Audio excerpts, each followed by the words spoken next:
चरण कमलेभ्यो नमः। सुखदेव गोस्वामी जी कहते हैं, अरे राजा परीक्षित, सभी मनुष्यों का स्वभाव है सांसारिक भौतिक कार्यों में लगे रहना और मैथुन करना। स्वभाव, इस स्वभाव को बस में रखना ही धर्म है। इस स्वभाव में ही डूब जाना और जो मन चाहे करना वही अधर्म है। अपने मन की करना, कृष्ण भक्त की बात नहीं मानना, अपने गुरु की बात नहीं मानना, ये कैसे धर्म हो सकता है? धर्म नहीं। जिसकी उत्पत्ति जिस स्थान से हुई है उसी में लग जाता है वो। सबकी उत्पत्ति पेशाब के रास्ते में हुई है, पेशाब के रास्ते से आए हैं और उसी में लग जाते हैं। अपने आप कुछ सिखाने की जरूरत नहीं। किसी को क्या सिखाने की जरूरत है? वो अपने आप में। क्यों कि कब प्राणी इस संसार में आया कब कोई शास्त्र नहीं बताता है। इसलिए कितने जन्म जन्मांतरों से लगे हुए हैं उस रास्ते में, पेशाब के रास्ते में, कोई नहीं कह सकता। इसलिए स्वभाव से कुछ सिखाने की जरूरत नहीं, अपने आप लगता है, उसका मन वहीं जाता है। तो इसका मतलब है कि जो उत्पत्ति का स्थान है उसमें अपने आप मन लग जाता है। तो एक बार मेरे गुरुजी प्रवचन कर रहे थे वृंदावन में और उन्होंने भागवत के श्लोक पर प्रवचन दिया।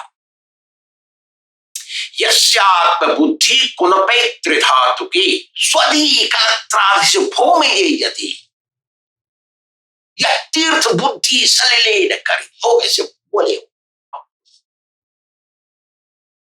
जो अपने शरीर को, मांस हड्डी मांस के चोले को, जो कफ पित्त वायु से बना हुआ है, मैं हूं ये, मेरा नाम ये है, मैं ब्राह्मण हूं, मैं क्षत्रिय हूं, मैं पुरुष हूं, मैं स्त्री हूं, सोचता है। या तो वो गधा है या वो गैया है। गैया क्यों कहा गधा के साथ? ना वो धर्मात्मा धर्मवान है तो वो गैया है, और अधर्मी है तो गधा है।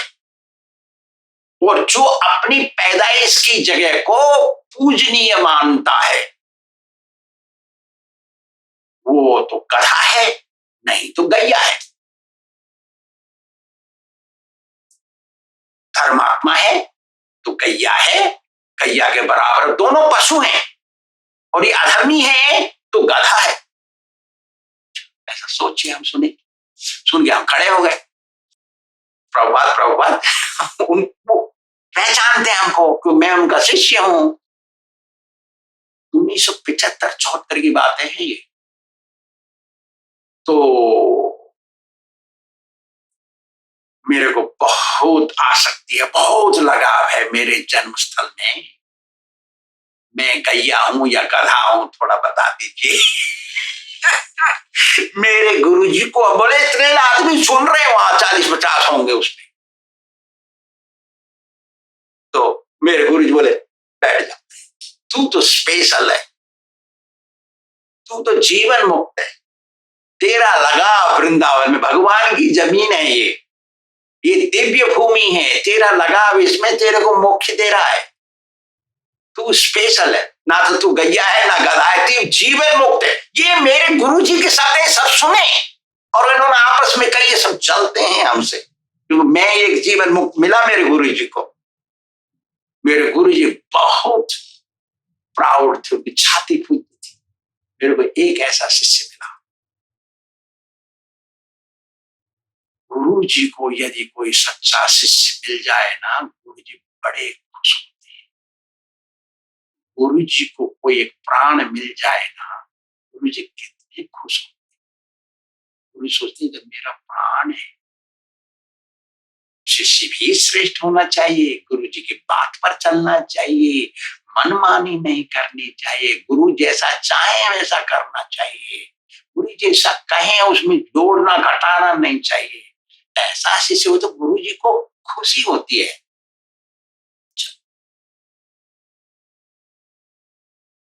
लोगों की प्रवृत्ति भौतिकवाद में ही होती है। सुखदेव गोस्वामी जी कहते हैं भौतिकता में, और भौतिकता से बच जाना ही धर्म है। मनुष्य की स्वाभाविक प्रवृत्ति आदत मैथुन में होती है।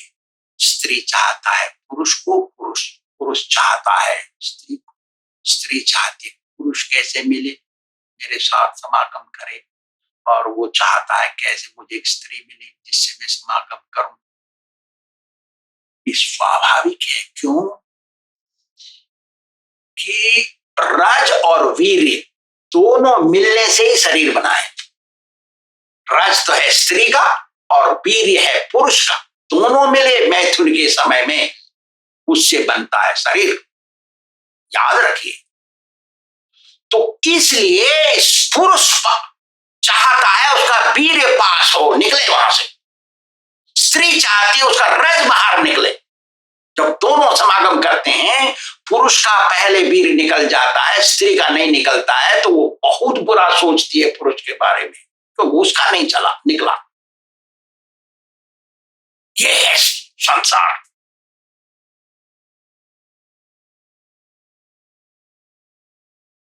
इसलिए मनुष्य का मन, मनुष्य की आदत मैथुन करने की होती है।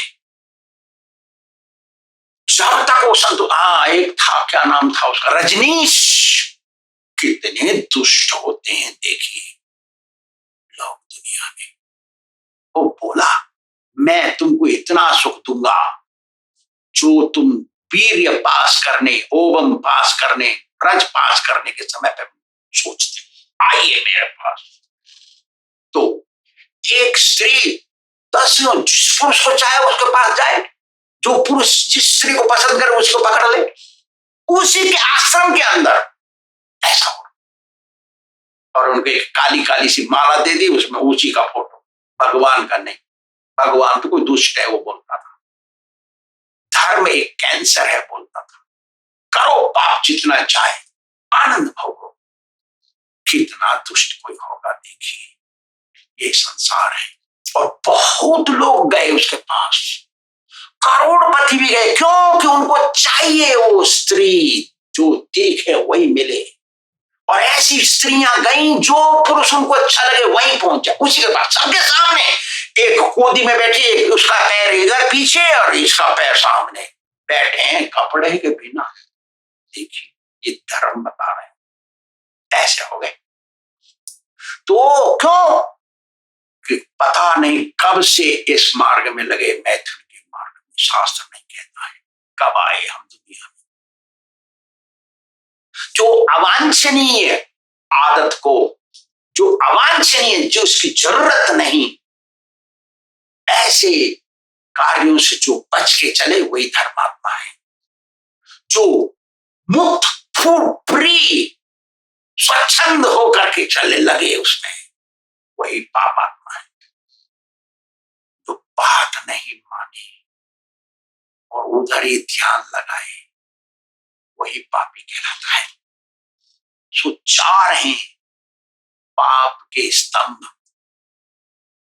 पर स्त्री, पर पुरुष, मैथुन। मांस, मछली, अंडा, प्याज, लहसुन खाना पाप का स्तंभ है। मदिरा पीना, भांग, नशा, गांजा, सुल्फा, बीड़ी, तंबाकू, चाय, गुटखा, कॉफी लेना पाप का स्तंभ है। जुआ, सट्टा खेलना पाप का स्तंभ है। 4 पाप के स्तंभ हैं, इनसे बचना उसको धर्म कहते हैं। इसी में लग जाना उसको पाप कहते हैं। सुखदेव गोस्वामी जी कहते हैं, देखो परीक्षित, सृष्टि के आरंभ में, जब सृष्टि ये आरंभ हुई तब सब पुण्यात्मा थे, किसी का मन पाप में नहीं लगता था। कोई पाप अधर्म नाम की चीज ही नहीं थी, किसी को पता ही नहीं क्या होता अधर्म, केवल धर्म ही पता है उनको, इसलिए कोई पाप नहीं करता था, तो वहां पे नरक भी नहीं थे, तो नरक में ही तो पाप की शुद्धि होती है, इसलिए नरक नहीं बनाए। कोई दंड की जरूरत नहीं किसी को, कोई गलती करता नहीं, और इसलिए उन लोगों की मृत्यु जल्दी नहीं होती थी। जो नियम से चलते हैं ना, उनकी मृत्यु जल्दी नहीं होती। जो पिए नियम चलते हैं ना, उनको मृत्यु जल्दी आती है, याद रखिए। और नरक नहीं है तो दुख भी नहीं है, तो कोई दुख ही नहीं था, बात भी सही है। जब वो चाहे यहां से जाए देवलोक में, स्वर्गलोक में चले जाएं यहाँ के आदमी, और जब जितने चाहे वहां रुके, फिर चले आवे अपनी इच्छा के अनुसार। और देवता लोग आए यहाँ दोस्ती करें लोगों से, देवियां आए स्त्रियों से दोस्ती करें और चले जाए जब चाहे तब, जितने दिन चाहे उतने दिन रुके। ऐसे उनका भाईचारा हो गया, स्वर्ग में रहने वाले और पृथ्वी में रहने वालों का भाईचारा। उनका विमान आवे, बैठा के ले जाए लोगों को, वहां रखें, जब तक चाहे वहां खेल कूदें चले आवे। विमान आवे उनको लेके, देवता लोग यहाँ रहे, कितना खेले कूदे चले जाए, भाईचारा हो गया ना। ऐसा था सतयुग के शुरुआत में। तो वो थोड़ा समय पास हो गया, हजारों वर्ष चला गया, लाखों वर्ष।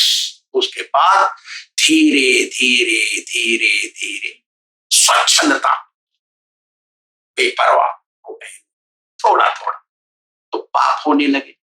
पाप होने लगे तो ब्रह्मा ने देखा, रहे थे पाप शुरू कर दिया। तो पाप शुरू करे तो उनकी शुद्धि होनी चाहिए, तो शुद्धि होनी चाहिए, कैसे होगी शुद्धि, सोचा बहुत, फिर नरक बनाएंगे।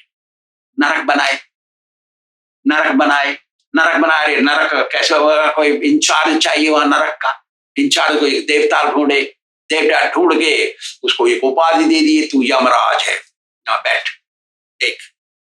तो उसने कहा मैं कहां कहां ढूंढ के लाऊं इन लोगों को, यहाँ शुद्धि करने के लिए, प्रायश्चित करने के लिए मेरे को कहां जाना पड़ेगा, वहां जाऊं या यहाँ देखूं, तो क्या चाहिए तुमको? यमराज से पूछा ब्रह्मा जी ने, मेरे को दूध चाहिए और मेरे को एक सचिव चाहिए, एक अकाउंटेंट तो चाहिए ना, बिना अकाउंट के कैसे होगा काम। तो यमराज ने बहुत भयंकर स्वरूपी सूक्ष्म शरीर वाले, बहुत भयंकर स्वरूप वाले दूत दे दिए, क्योंकि पापी हैं, उनको डराना है, इसलिए भयंकर। देवता तो देव स्वरूप है, ये भयंकर राक्षस स्वरूप दे दिए। अच्छा मैं एक सेक्रेटरी ढूंढता हूं तुम्हारे लिए, सचिव वो काउंट करेगा तुम्हारा। ढूंढे एक ब्राह्मण जैसा, ब्राह्मण नहीं ब्राह्मण के बराबर का जैसा एक आदमी तपस्या कर रहा था वहां, पकड़े उसको ब्रह्मा जी। उसने नेत्र खोले, ब्रह्मा जी को देखा, तो ब्रह्मा जी बोले, पहले वो नहीं बोला, ब्रह्मा जी को जरूरत है आदमी की। तो ब्रह्मा जी बोले, अरे तुमको मैं बहुत वरदान दे दूंगा, तुम मेरी बात मानो। हाँ आप जो कहेंगे वही मानूंगा। तुमको लोभ लग गया वरदान का, और वरदान का तो लोभ सबको लगता है, किसी को रुपया दिखा दो तो लोभ लगेगा उसको ऐसा। तो उसको पकड़ा, कहा तुम जाओ और यमराज का अकाउंटेंट बन जाओ, सचिव। सचिव अकाउंटेंट एक ही है यमराज का, ठीक है बन जाऊंगा। तो उनको सतयुग में बनाया चित्रगुप्त, उसको उम्र दे दी, जब तक प्रलय होगा इस पृथ्वी का तब तक वो रहेगा। ब्रह्मांड का जब प्रलय होगा तभी वो मरेगा, चित्रगुप्त यमराज के साथ वहां है वो। फिर ब्रह्मा जी ने सोचा, अरे तेरी के वो तो इतने से पार नहीं पड़ेगी भाई, उसको एक मंत्री चाहिए यमराज को, मंत्री। तो ब्रह्मा जी ने ढूंढा, मिल गया मृत्यु। अरे बहुत सही आदमी है रे, मिल गया मृत्यु, बहुत अच्छी बात है, बिना मरे कैसे जाएगा वो। तो उसको कहा देखो भाई तुम लोगों को ले लेकर के यमराज के पास ले जाओ, सबको ले जाओ यहां से मार मार के और वहां पहुंचा दो। तो यमराज से ब्रह्मा जी से पूछा मृत्यु, न रे तेरी, मैं सबको मारते ले जाऊंगा तो सब मेरी बुराई करेंगे, मेरे से डरेंगे लोग, मेरे पीछे बात करेंगे, बुराई करेंगे हर समय।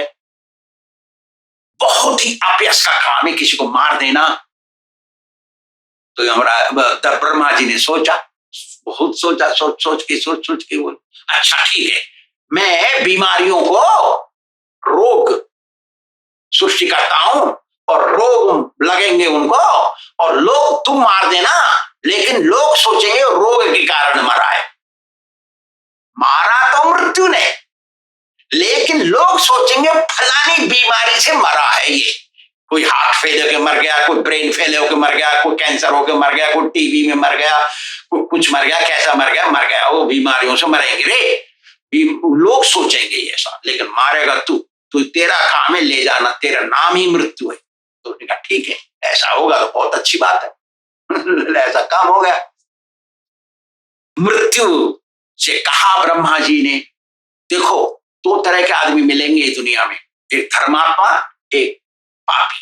पुण्यात्मा पापी दो मिलेंगे ना, उन दोनों को तुम मार देना, ले जाना वहीं यमराज के पास पहुंचाना, उनको यमदूतों को बुला देना, और 2-4 मिनट पहले मृत्यु के तू पकड़ेगा, उससे पहले वो यमदूत उसको दिखाई देने चाहिए कहां जाएगा वो, तो ले जाएंगे। ठीक है, ऐसा हो गया। तो पुण्यात्माओं को और पापात्माओं को दोनों को मृत्यु वहां ले जा रहा है। जो पुण्यात्मा होते हैं उसको तो चित्रगुप्त देखता है उसका अकाउंट, तो पुण्यात्मा होते हैं तो सीधा स्वर्ग भेज देते हैं, ले जाओ स्वर्ग में, उसको धर्मराज बोलते हैं, उनको धर्मात्मा दिखाई देते हैं यमराज। और जो पापात्मा होते हैं उनको 3 दिन रखते हैं पास में, उसका अकाउंट खोलते हैं, और फिर सारा पाप दिखाते देखते हैं, उसका पाप कौन कौन सा पाप किया है वो फिर भेजते हैं यहाँ दुनिया में।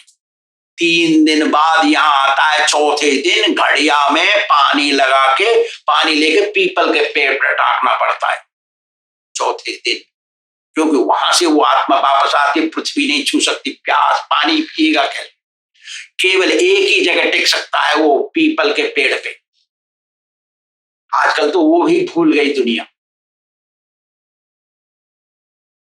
तो 9 दिन रहता है आत्मा, 9वें दिन वहां निर्णय होता है कि फलाना फलाने नरक में फलाने फलाने समय तक फलाने फलाने यमदूत इसको ले जाएंगे, पकड़ के वहां तक आएंगे, फलाने नरक से निकाल के फलाने दूसरे नरक में ले जाएंगे, वहां निर्णय होता है, उसको 9 दिन लगते हैं। 9 और 3 12 दिन, 12 दिन में वो आत्मा जाती है वापस। 13वें दिन यज्ञ होता है घर में, घर की शुद्धि करने के लिए ब्राह्मण को बुलाते हैं, भोजन कराते हैं, कपड़ा लत्ता दक्षिणा पैसा देते हैं उसको, और यदि कोई धनवान हो और उसको थोड़ा सा ज्ञान हो तो कथा करवाते हैं 7 दिन की, जो 12वें दिन पूरी होती है, 13वें दिन होता है यज्ञ। ऐसा होता है, और ये कथा कहने वाले पंडित नहीं होते, जो मूर्तनी में जाते हैं खाने के लिए, यज्ञ करने के लिए, उनको ब्राह्मण तो बोलते हैं, लेकिन उनको सत्कार सम्मान नहीं है ब्राह्मण जैसा जो वेद पढ़ते हैं। ऐसा सो सतयुग में 84 नरक हुए, 84 प्रकार के पाप करते थे वो, उनमें से 21 हुए मुख्य। त्रेता युग आया, उसमें पाप बढ़ गया तो 8404 8400 नरक हो गए, इतने प्रकार के पाप हुए। द्वापर आ गया 84,000 नरक हुए, और कलयुग में 84 लाख नरक हैं। इतने तरह के पाप, एक एक पाप के एक एक नरक। कोई कोई पापी इतना बड़ा होता है, कोई 10-10 20-20 नरक में भोगना पड़ता है। कितने दिन रहता है एक पापी नरक में? 60,000 षष्टि सहस्त्र वर्षानी, 60,000 वर्ष तक रहता है। देवलोक में स्वर्ग में कितने दिन रहता है? 10,000 वर्ष तक, कभी कभी वो पहले भी आ जाते हैं। ऐसा नरक भोगने पड़ते हैं उनको, तभी वो शुद्ध होते हैं। लेकिन जो बुद्धिमान होते हैं वो तो अपने मन को वश में करके रखते हैं, अपनी आदत को कंट्रोल में रखते हैं, नहीं करते वो पाप। वही धर्मात्मा होते हैं, वही बचते हैं दंड से। लेकिन यदि पाप हो जाए किसी भी प्रकार से, उसका प्रायश्चित मरने से पहले कर लेना चाहिए। अब कैसे मालूम पड़ेगा? क्या प्रायश्चित है हमारे पाप का? ना एक सदगुरु जानते हैं, जो सदगुरु है, शास्त्र जानते हैं ना, वो जानते हैं किस पाप का क्या प्रायश्चित है, कितना प्रायश्चित करना है, और शास्त्र जानते हैं।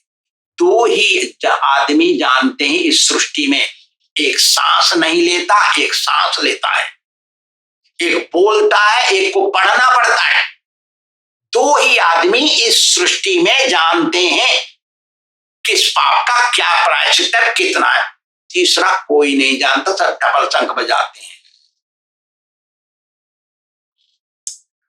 जो आदमी इस दुनिया में से मरने से पहले प्रायश्चित कर लेता अपने पापों का, वही बुद्धिमान है।